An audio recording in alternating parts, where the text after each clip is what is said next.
Si vous aimez le mystère, le paranormal, et que vous souhaitez en savoir plus sur les recherches en cours, eh bien restez avec nous sur Fréquence Évasion et découvrons ensemble en compagnie de scientifiques et de témoins les phénomènes que l'on dit surnaturels. Patience, c'est dans une poignée de minutes sur Fréquence Évasion. Fréquence Évasion. Fréquence Évasion. Dans quelques instants sur Fréquence Évasion, la clé du mystère, nous parlerons de NDE, d'expérience aux frontières de la mort, avec un témoignage dans quelques secondes. À tout de suite.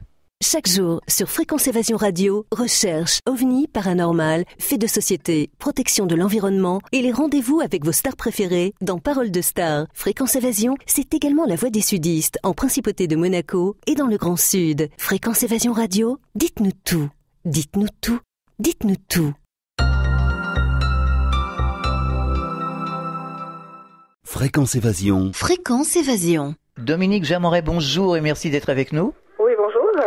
Alors, nous allons parler de NDE, d'expérience aux frontières de la mort. On en a l'habitude ici et je crois que vous avez un témoignage à nous donner. Vous avez vous-même vécu une NDE. À quelle occasion, à quel moment cette NDE s'est produite ? J'avais 14 ans et c'était lors d'un accident de vélomoteur. Et alors, qu'est-ce qui s'est passé ? En fait, c'est une voiture qui m'est rentrée dedans de pleine face. Et j'ai vraiment fait ce qu'on appelle un blackout. Là. Je n'ai rien vu, rien senti, rien entendu. Et je suis partie dans le tunnel, partie dans la lumière. Et là, j'ai vécu des choses à travers cette expérience-là, en fait. Alors, avant de rentrer dans le tunnel, vous vous souvenez de rien ? C'est-à-dire que vous êtes rentré directement dans le tunnel, vous n'avez rien vu autour de vous ? Dans le tunnel, non. Dans le tunnel, c'était vraiment, je flottais dans le tunnel. Ouais. Et là, j'avais des gens qui m'appelaient. Des gens que je connaissais, des amis, de la famille qui m'appelaient. Et chaque fois que je reconnaissais une personne qui m'appelait, en dedans de moi, ça faisait non. Non, je retournerai pas, non, je retournerai pas. J'ai pas d'intérêt pour cette personne-là pour retourner. Et je continuais dans le tunnel jusqu'à ce que j'arrive dans la lumière. Ouais. Et là, je sens vraiment tout ce que veut dire être dans la lumière, qui est quelque chose d'incommensurable, de non définissable, tellement c'est extraordinaire. Et là, en fait, ma mère m'a appelée. Et c'est à ce moment-là que je me suis dit, bon, mais si je retourne pas, elle s'en remettra pas. Et à ce moment-là précis, je suis revenue dans mon corps. Et là, je me suis réveillée. Oui, c'est-à-dire que vous n'êtes pas resté longtemps, justement, dans la lumière. Je suis restée assez longtemps pour apprécier pleinement d'être là-bas. Et vraiment de plus avoir envie de revenir du tout. Alors, mais vraiment plus. Et sauf jusqu'à temps que, justement, ma mère me rappelle. Et puis, et là, je décide de revenir. Alors je sais que c'est difficile avec des mots de décrire justement l'intensité de l'expérience. Nombre d'auditeurs, enfin d'intervenants qui ont vécu cette expérience nous le disent, mais essayez quand même de nous décrire ce que vous avez ressenti. Effectivement, c'est très difficile à définir. Ce que je vous dirais, c'est s'imaginer être dans une lumière complètement pure, une totale lumière blanche, lumineuse, extrêmement puissante et de paix. Je dirais de la paix, de l'amour. Il n'y a absolument rien de négatif qui rentre dans cet espace-là. Et donc, c'est vraiment un espace d'amour pur, complet, je dirais. C'est un état de comment on appellerait ça, de nirvana, de bliss en anglais, d'extase, quoi. À aucun moment vous avez eu peur de toute façon ? Pas du tout. Pas du tout. Non, c'était tellement paisible, c'était tellement extraordinaire que la peur n'a plus de place dans cet endroit-là. Ce n'est plus que de l'amour, plus que de la lumière, plus que de la joie. C'est extraordinaire. Et donc, vous avez entendu des voix qui vous ont appelé, mais des voix qui étaient dans la lumière ou des voix terrestres ? Non, ça c'était dans le tunnel. C'était dans le tunnel. Mais après, est-ce que vous avez vu justement arriver dans la lumière ? Est-ce que vous avez vu des gens que vous connaissiez ? Est-ce que vous avez entendu seulement des appels ? Non. Non ? Non, ça n'a pas duré assez longtemps avant que ma mère me rappelle pour que j'ai le temps d'aller plus loin que juste dans la lumière, je dirais. Je sais qu'il y a d'autres expérienceurs qui ont rencontré des gens, qui ont fait toutes sortes de choses et vu toutes sortes de choses, mais non, moi pas. Vous n'avez pas vu le paysage non plus ? De loin, mais j'ai comme pas eu le temps. J'étais tellement bien dans cette lumière, tellement baignée dans cette lumière que je savourais cet espace-là. Et là, ma mère m'a appelée, donc là, j'ai décidé de revenir. J'ai pas pu aller plus loin, en fait. Alors, certaines personnes nous disent « je rentrais à la maison ». Est-ce que vous avez eu cette impression ? moi, je vais vous expliquer en fait dans quelle situation ça s'est passé, parce que non, je dirais pas que je suis rentrée à la maison. Ça s'est passé dans le sens où moi, je vivais des moments une vie familiale dans la violence physique et psychologique. Et ce soir-là, j'en avais plus qu'assez. Il y avait encore eu une engueulade à la maison. Et je suis partie sur mon vélomoteur. Je devais aller à un endroit avec des amis. Et à un moment donné, c'est comme si j'ai senti le poids de ce que je vivais me monter jusqu'au menton, comme si j'allais me noyer dans ce que j'étais en train de vivre. Tellement c'était difficile, tellement c'était dur, et j'en avais assez de vivre ça, j'en pouvais plus. Et donc c'est comme si j'ai fait à ce moment-là un lâcher-prise complet où je me suis remis à Dieu ou à l'univers, on appelle ça comme on veut, et j'ai vraiment lancé un appel de désespoir, de dire mais c'est pas possible, je peux pas croire que la vie c'est ça, il doit y avoir autre chose. Et j'ai vraiment demandé à Dieu, j'ai dit, mais montre-moi qu'il y a autre chose. Et à cet instant même, il y a eu l'impact. L'impact est arrivé vraiment juste après cet énorme lâcher-prise que j'ai fait vraiment en désespoir de cause, en fait. Donc quand je suis arrivée dans la lumière, dehors dans le tunnel, déjà là, je flottais, j'étais bien, j'étais comme en apesanteur. Et je montais dans le tunnel. Et déjà là, je me disais, waouh, ça fait du bien juste d'être comme ça, de juste se laisser porter par l'espace, par l'endroit, puis aucune peur était là, c'était vraiment dans la paix. Et arriver dans la lumière, c'était, ah ben waouh, c'est extraordinaire. Mais de là à dire, je suis retournée à la maison, non, parce que je l'avais pas connu, cet espace d'amour-là, je l'avais jamais connu avant. Parce que des personnes nous disent que finalement, ils reprenaient conscience, quand ils arrivaient justement dans le tunnel ou dans la lumière, plus exactement, ils reprenaient conscience de l'avoir déjà fait. Moi, je pourrais pas dire ça. D'accord. Moi, ça a été vraiment une réponse à ma demande de dire, moi, je veux plus vivre la vie que j'ai là, elle est trop difficile, montre-moi autre chose. Et la réponse, ça a été ça. D'accord. Ça a été vraiment, l'amour existe, la paix existe, et c'est vivable, et oui, c'est quelque chose d'extraordinaire. Alors, quand vous êtes revenu, comment ça s'est passé? Alors quand je suis revenue, je me suis retrouvée donc aux soins intensifs à l'hôpital, et là je comprenais rien. Je savais pas ce que je faisais là. Et bon, j'étais tuyautée de partout parce que j'ai eu la mâchoire complètement explosée, donc il m'avait mis des tubes dans la gorge et tout ça, donc je pouvais pas parler. Et la seule chose qui me restait, c'était de pouvoir écrire sur un papier. Et j'ai demandé à ma mère qu'est-ce que je faisais là. Et elle me dit, mais t'as rien vu, t'as rien... J'ai dit non, j'ai absolument rien vu, rien senti, rien entendu. Je comprenais rien du tout de ce que je faisais là.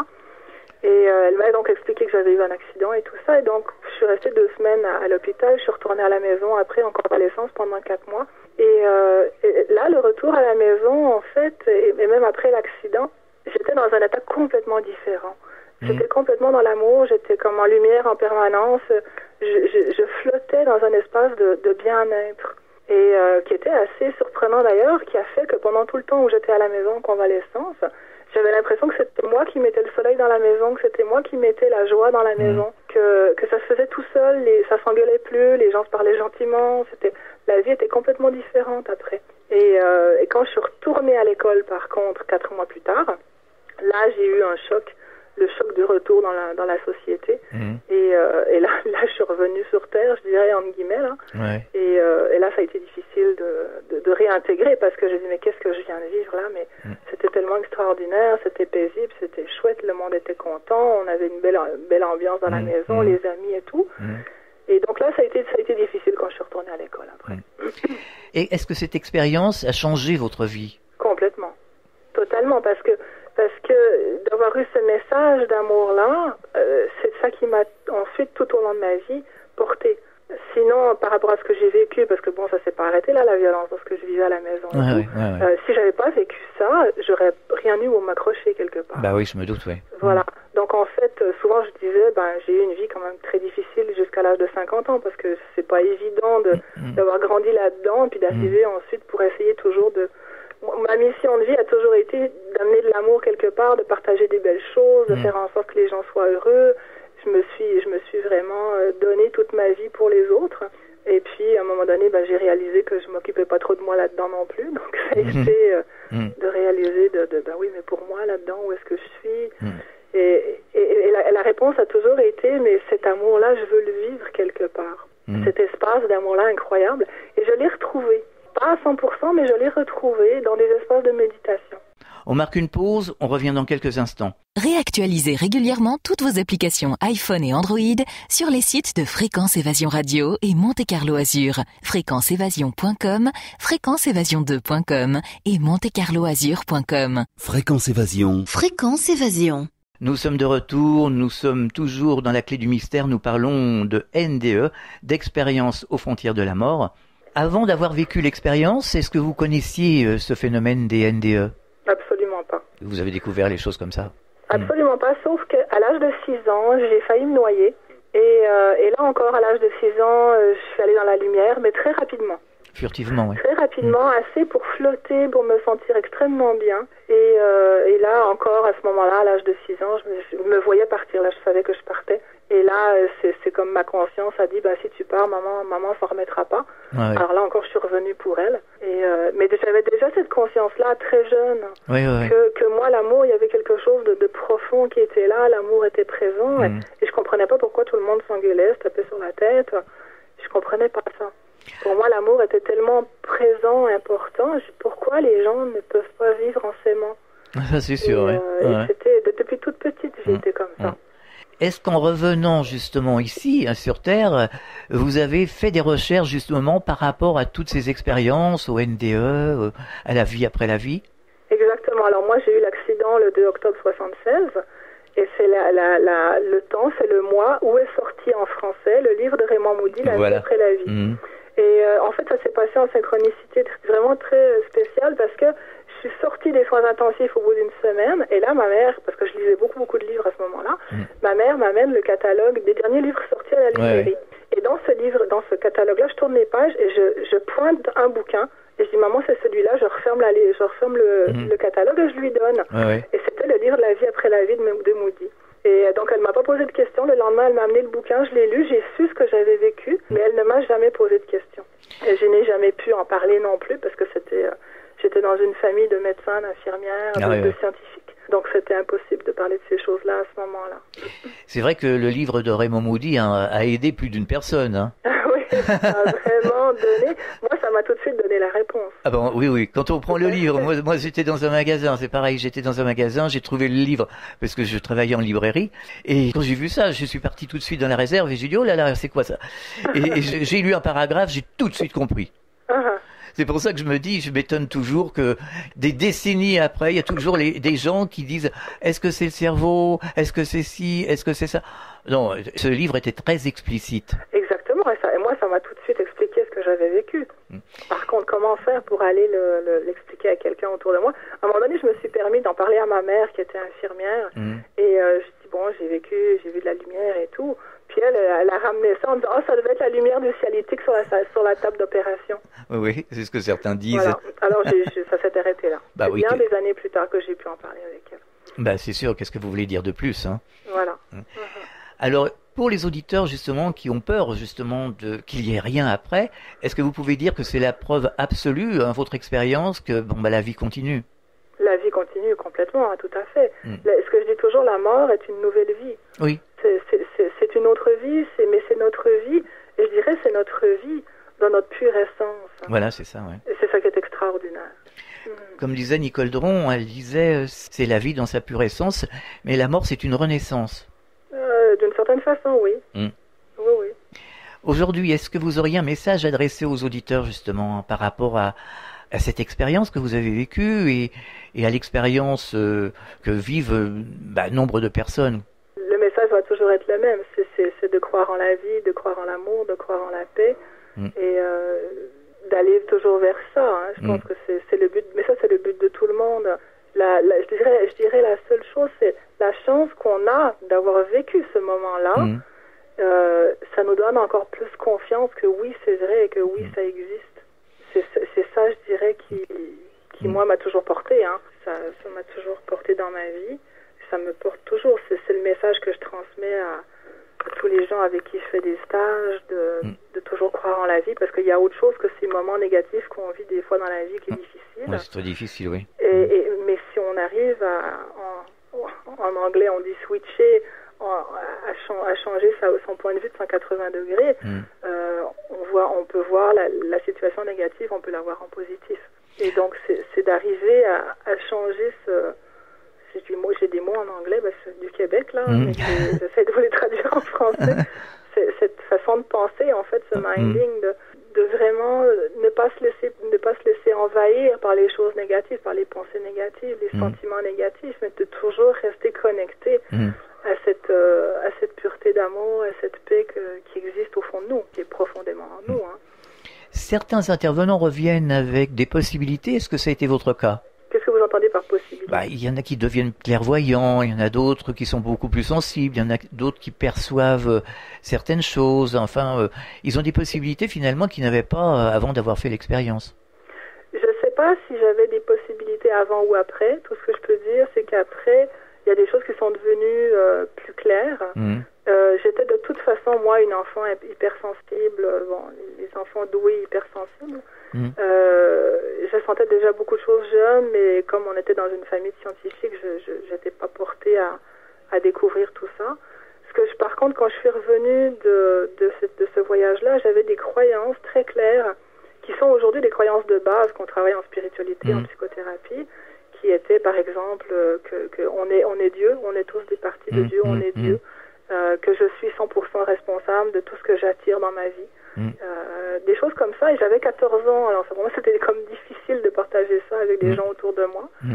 Et ce sont des choses que j'ai découvertes en lisant des bouquins éventuellement sur le bouddhisme par exemple, où j'ai eu des confirmations que tout ce que avec quoi j'étais revenue, c'était vrai, ça existe, c'est exactement ça. Par la suite, j'ai pris des cours de toutes sortes de façons pour développer des dons, oui effectivement, des dons de clairvoyance, des dons de clairsenti, des dons de guérison. Le côté, je dirais, le plus spontané qui est arrivé, c'est que j'étais encore dans mon lit en convalescence à la maison et j'avais mes amis d'école qui venaient me voir. Puis bon, 14-15 ans, c'est le temps où on fait nos crises d'identité d'ado. Hein. Et à un moment donné, en fait, je me suis rendu compte que les personnes qui venaient me voir, elles venaient une par une et elles s'asseyaient à côté de moi, puis elles me parlaient de leurs problèmes et moi, spontanément, je les aidais. Et c'est devenu, en fait, ça a été quelque chose de tout à fait naturel pour moi d'aider les gens au niveau psychothérapie, ce qui fait que finalement, j'en ai fait mon métier. Mais ça a été vraiment le don le plus évident, je dirais, c'était ça. Et mes parents voulaient que je devienne médecin physique. Et en fait, je suis devenue médecin, mais de l'âme, si on peut dire comme ça. Alors, je suppose qu'aujourd'hui, vous n'êtes plus dans la croyance, vous êtes dans la certitude. Oui, tout à fait. Voilà.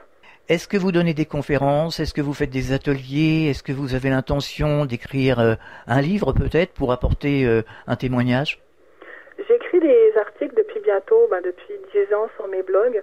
Il y a des témoignages mon témoignage de vie après la vie, d'accidents et tout ça est déjà dans mon blog chemindevie.net. Et j'ai des bouquins en cours, mais j'ai pas le temps de les finir. Je suis en tournée actuellement à donner des stages en France. Et après ça, je m'en vais au Sri Lanka donner un stage de 10 jours. Je m'en vais au Maroc donner des stages aussi. Et puis après ça, je retourne au Québec. Et non, je donne pas de conférences comme telle parce que pour moi, ce qui est important, c'est pas tant la théorie et le blabla. Bon, je suis pas une conférencière de toute façon, je suis pas quelqu'un qui parle beaucoup, sauf que quand on me pose des questions comme vous là. Mais non, je suis pas quelqu'un qui va donner des conférences. Je suis quelqu'un qui va par contre faire des soirées interactives d'exercices ensemble, où on va développer des choses ensemble. On va développer son côté médium, on va faire toutes sortes de choses, mais pratiques. Moi, j'aime quand c'est dans le pratique, quand c'est dans l'intégration et que ce soit interactif. Alors, je suis invitée parfois pour faire des soirées comme ça. Ou alors, c'est simplement des soirées amicales où les gens se rencontrent et puis ils m'invitent et puis on part sur un thème, on discute. Et puis, je leur partage des outils, des connaissances, des choses qu'ils ont envie. C'est vraiment des échanges de points de vue, en fait. D'accord. Voilà. Et comment réagissent les gens dans ces ateliers, enfin dans ces rencontres?